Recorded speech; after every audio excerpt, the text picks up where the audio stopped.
አብዛኛው ሰው እኮ ቲፕ የሚሰጠው መስተንግዶ ተመችቶት ሳይሆን ያስተናጋጁ ጭን ተመችቶት ነው።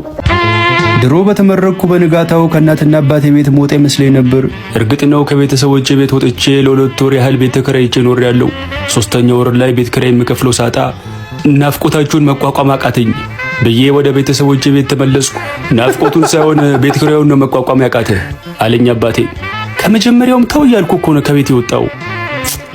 በ2 ወር ውስጥ እኮ ጥውልግ አልክብኝ፣ እንኳን ተመለስክ ብላ እናቴ ግንባሬን ሳመችኝ። እንዲህ ያጨማለቅሽው እኮ ነው ልጁን ልፍስፍስ የምታረጊው። በዚህ ሁኔታው ከቀጠለ አግብቶ ከቤት ከወጣም በኋላ ኑሮ ከበደኝ ብሎ ሚስትና ልጆቹን በትኖ ወደ ቤቱ መመለሱ አይቀርም። ታዲያ የዘንድሮ ልጅ ምንም አሞት የለውም። እኛ እኮ ድሮ በፍንጅ ላይ ተረማምደን ነበር ይቺን ሀገር ያቆየናት ብሎ መብሰልሰል ጀመረ። እና በፍንጅ ላይ ተራመድከው አልወጣልህ ብሎ ነው አሁን በሞራሌ ላይ የምትራመደው በየው ተነሳውና ሻንጤን በጀርባ ያዝዬ ወደ መኝታ ክፍል የገባው። አባባ ኑሮ እኮ ነው ወደ ቤት የሚያስመልሰው። ምን እርሶ በ2 ብር በገዝተው ቆዳ በ5 ብር እየሸጡ አሁን ስለ ዘንድሮ ልጅ ያማራሉ። ቤተኝቼ ጣራጣራውን እያየው እያሰላሰልኩ ነው።